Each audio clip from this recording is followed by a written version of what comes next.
Sobat Maestro, sesaat lagi kita akan mendengarkan program acara Renungan Hari Sabat bersama Advent Vision Media Ministry yang dibawakan oleh pendeta.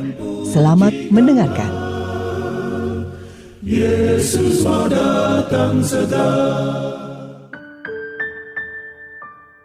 Selamat pagi dan selamat Sabat saudara-saudaraku yang dikasihi oleh Tuhan. Salam sejahtera bagi seluruh Sobat Maestro yang mendengarkan siaran pada pagi Sabat ini. Damai sejahtera kiranya menjadi bahagian kita sekalian.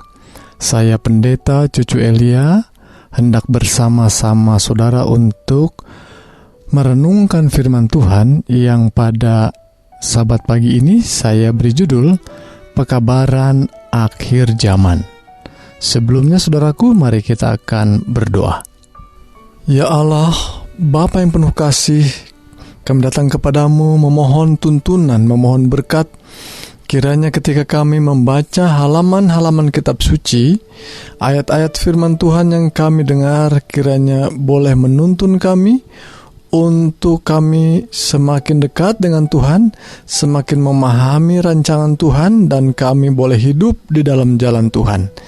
Di dalam nama Yesus Kristus kami berdoa dan mengucap syukur. Amin. Saudara-saudara yang dikasihi oleh Tuhan, sebagaimana saya sudah sebutkan, judulnya adalah Pekabaran Akhir Zaman. Saudaraku, beberapa bulan yang lalu ketika wabah corona yang kita alami sekarang ini di tahun 2020 ini, rasanya sebahagian orang belum begitu yakin bahwa ini wabah yang mungkin berkepanjangan, atau wabah ini bahkan mungkin tidak akan menyentuh negeri kita, atau mungkin tidak menyentuh daerah kita. Namun saudaraku sekalian, ketika wabah itu sampai di lingkungan kita, bahkan di tetangga kita, maka kita baru menyadari bahwa ternyata benar ini adalah wabah yang mendunia atau yang disebut dengan pandemik.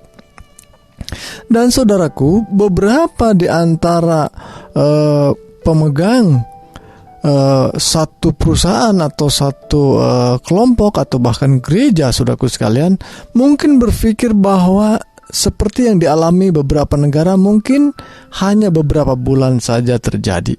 Jadi kita rehat saja sejenak dan kemudian beberapa bulan kemudian kita akan mulai kegiatan-kegiatan sebagaimana biasanya. Dan beberapa di antara kita mungkin berpikir sama seperti itu. Biarlah kita rehat beberapa bulan dan kemudian kita akan persiapkan kegiatan yang lebih matang pada akhir-akhir tahun nanti. Namun saudaraku sekalian, kita lihat hingga hari ini sudah mungkin mau menjelang akhir tahun, tidak ada tanda-tanda bahwa wabah ini akan berakhir. Apakah saudara dan saya tidak sedang berdoa sekarang? Saya yakin bahwa saudara dan saya sedang dan terus berdoa meminta Tuhan agar segera menghentikan atau mengangkat wabah corona ini, yang mungkin kita merasa susah dalam hal ini selama wabah ini terjadi. Dan saudaraku sekalian, beberapa di antara kita juga oleh karena pemikiran seperti itu tadi, maka tidak ada persiapan-persiapan tertentu untuk melakukan kegiatan yang tidak normal ini. Ya, maka sekarang ini sudah mulai berpikir terbalik. Maka orang mencoba membiasakan kebiasaan baru yang pemerintah kita menyebut sebagai new normal, yang artinya sebetulnya tidak normal dari sebelumnya. Yaitu kita mencoba membuat kebiasaan-kebiasaan yang berbeda dari sebelumnya, termasuk dalam kegiatan ibadah. Mungkin kita berharap bahwa 4-5 bulan yang akan datang kita akan melakukan kegiatan ibadah sebagaimana biasa. Ternyata belum juga bisa terjadi. Maka saudaraku sekalian, beberapa pemimpin gereja, beberapa pemimpin perusahaan, banyak pemimpin negara juga sudah melakukan perubahan-perubahan dalam berbagai kegiatan. khususnya bagaimana kita berkumpul, menjaga jarak, menggunakan masker, dan menyiapkan alat-alat ataupun tempat cuci tangan. Semua itu adalah sebuah kebiasaan baru yang harus kita lakukan, karena kita tidak tahu kapan wabah ini akan selesai, kapan wabah ini akan berakhir, saudaraku sekalian. Mungkin kita berharap bahwa tahun depan akan selesai, tapi tidak ada jaminan, saudaraku sekalian. Maka sekali lagi, sebagaimana para pemimpin sekarang sudah mengambil sebuah tekad, sebuah tindakan untuk membuat sebuah kebiasaan baru. Sebagaimana kita lakukan sekarang ini, beberapa di antara kita sudah mengadakan kegiatan secara virtual yang setiap sabatnya berlangsung, setiap pertengahan minggu kita lakukan, dan kegiatan-kegiatan ini menjadi kebiasaan baru kita, saudaraku sekalian. Dan perlu kita sadari, saudaraku sekalian, bahwa memang ini adalah sebuah wabah yang Tuhan izinkan terjadi. Apakah kita tidak mau mengatakan bahwa Allah lupa atau dengan sengaja ini dilakukan, dan kita mungkin sedang berpikir bahwa Allah membiarkan? Sesungguhnya, saudaraku sekalian, bahwa Allah tetap memegang kendali. Sekalipun mungkin seperti terbiar ini, seperti berlaku sebagaimana wabah ini dilakukan atau dibuat oleh manusia sehingga menjadi-jadi dan Tuhan tidak melakukan apa-apa. Sesungguhnya sekali lagi saya mau katakan bahwa Tuhan tetap memegang kendali, dan bahwa ini terjadi Tuhan mengizinkannya. Namun mungkin kita bertanya, untuk maksud apa Tuhan membiarkan ini terjadi?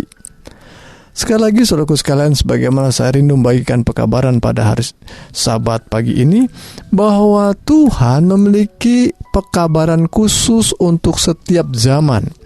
Dan di zaman wabah ini, kita juga memiliki pekabaran khusus yang penting. Dan mari kita lihat beberapa cerita di mana sebelumnya saya akan membacakan sebuah ayat dalam Matius pasal 24. Matius 24 ayat 45, siapakah hamba yang setia dan bijaksana yang diangkat oleh tuannya atas orang-orangnya untuk memberikan mereka makanan pada waktunya.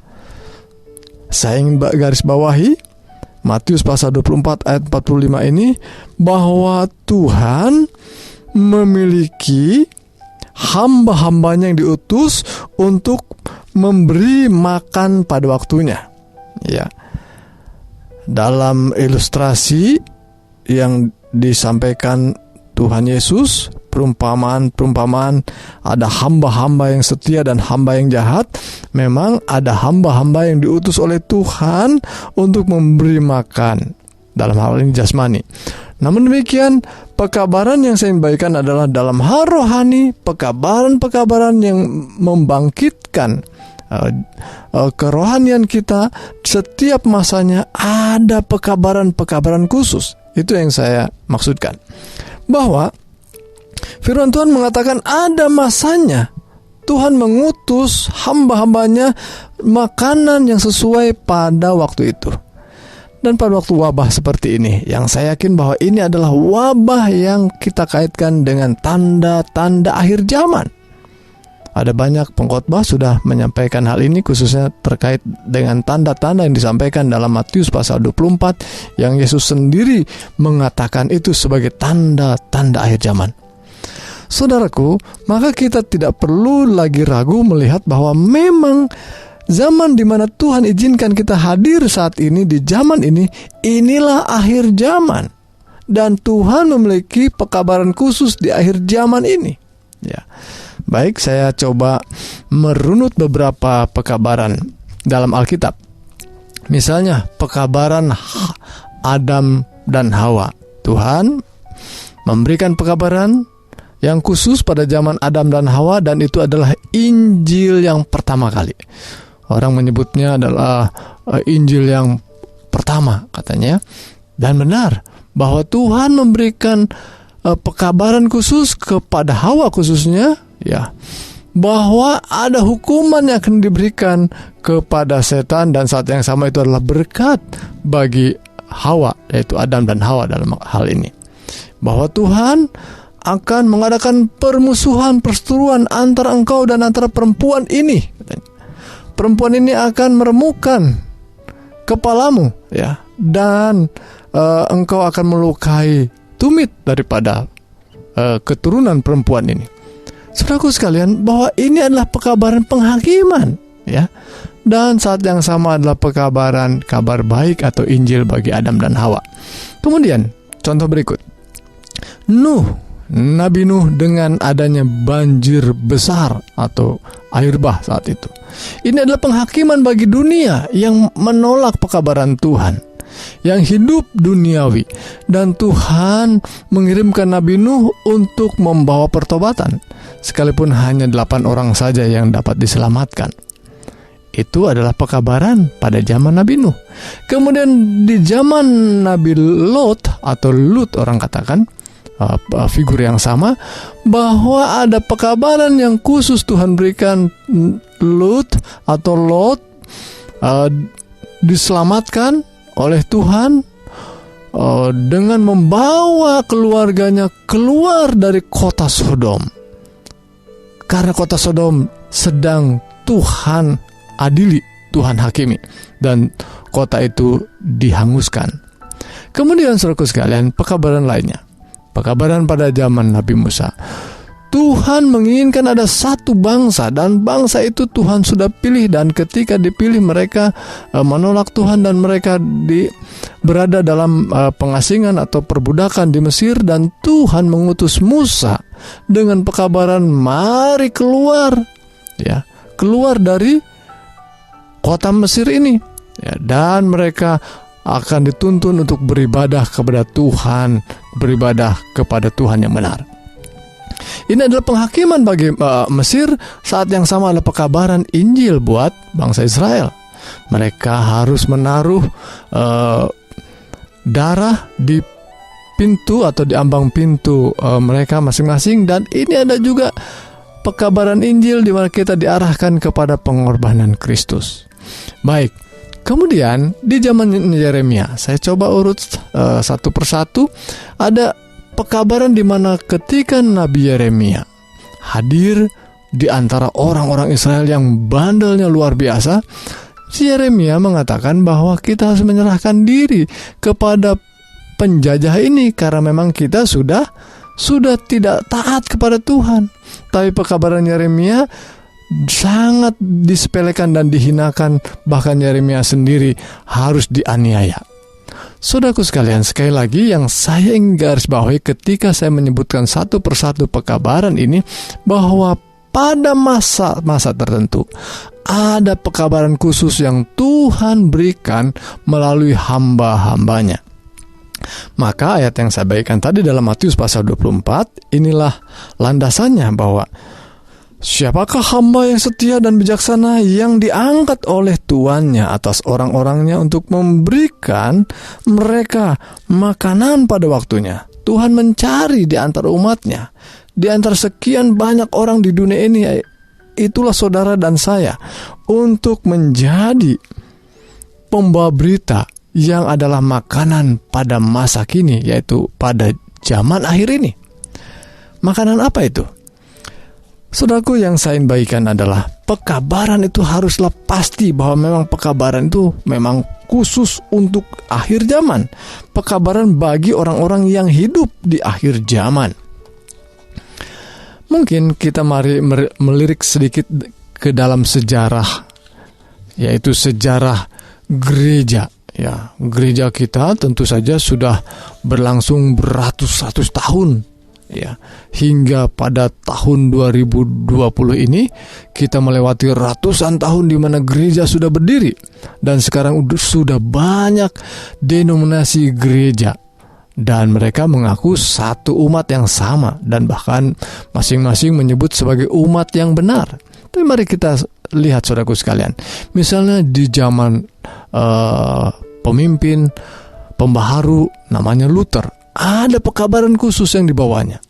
Pekabaran di mana orang dibawa kepada iman, bahwa keselamatan hanya oleh iman dan kebenaran hanya yang berlandaskan Alkitab saja.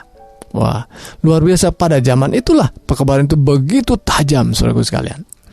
Dan dilanjutkan beberapa pembaharu lainnya. Misalnya ada Calvin yang membaharui tentang bahwa keadaan manusia itu sangat rusak total dan membutuhkan hanya kuasa Tuhan yang dapat mengubahkan dan menyelamatkan kita, yang kemudian dikenal dengan kaum Calvinis yang menyebut fahamnya atau ajarannya reform, ya. Ada juga pembaharu lainnya yang mungkin saya tidak sebutkan satu persatu. Yang salah satunya mungkin ada Miller ini membawa pekabaran khusus pada zaman itu bahwa kedatangan Yesus akan datang pada masanya, sekalipun dia salah dalam menafsirkan. Walaupun perhitungannya benar, tapi penafsirannya keliru.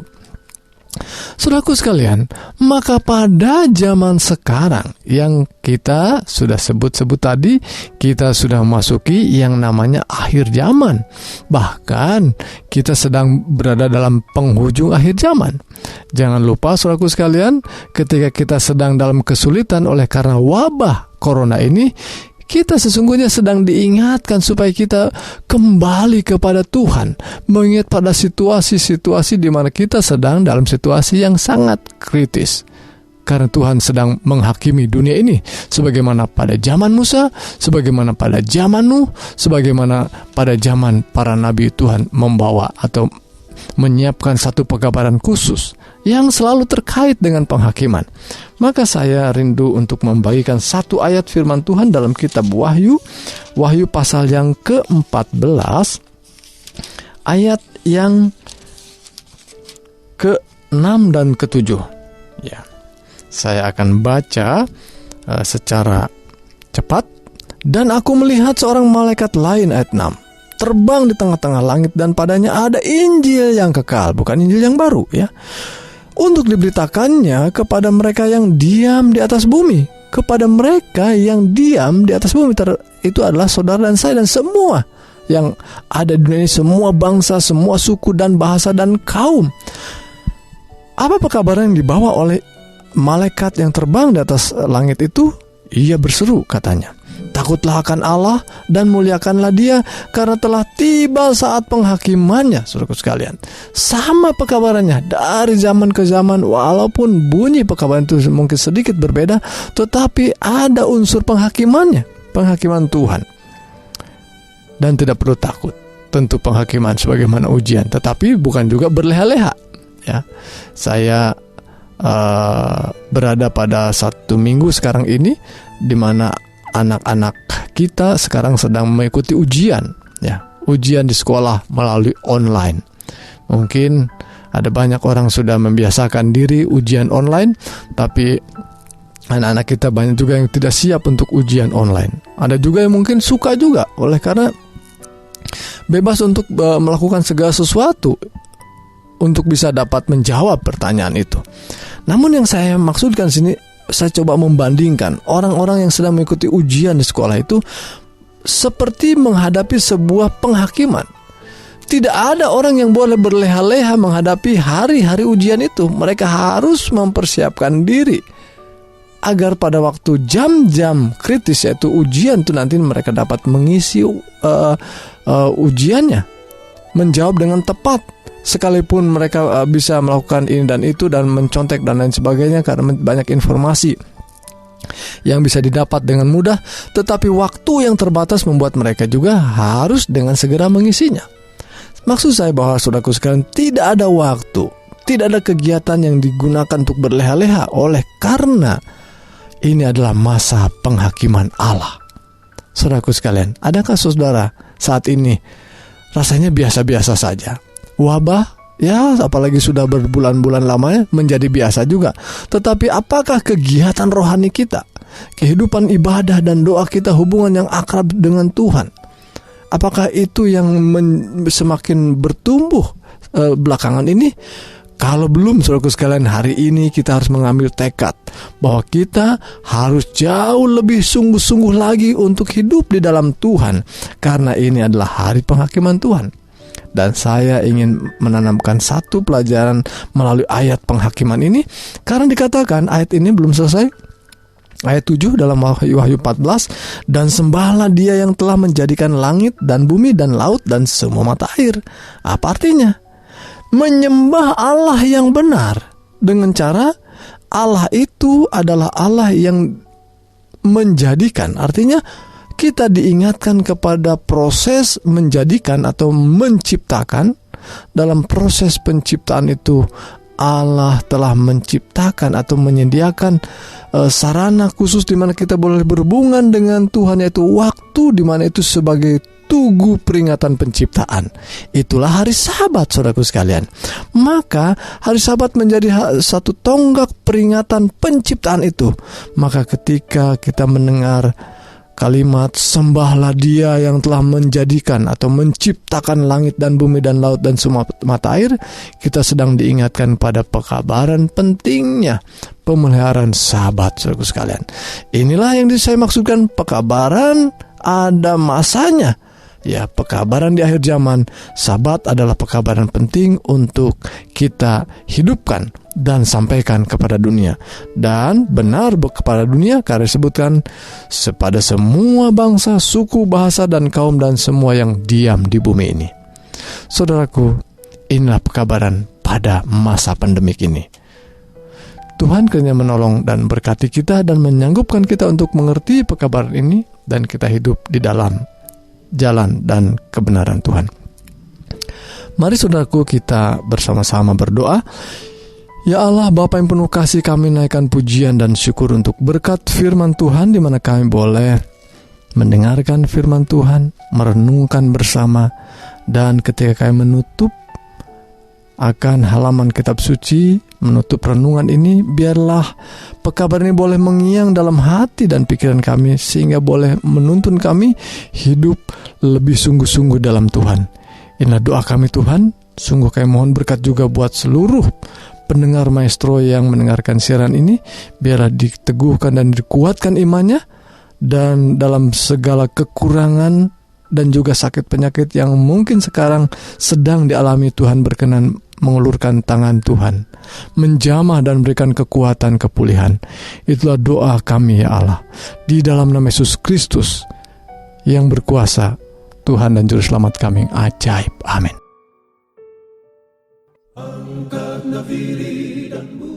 Sobat Maestro, Anda telah mendengarkan program acara Renungan Hari Sabat bersama Advent Vision Media Ministry.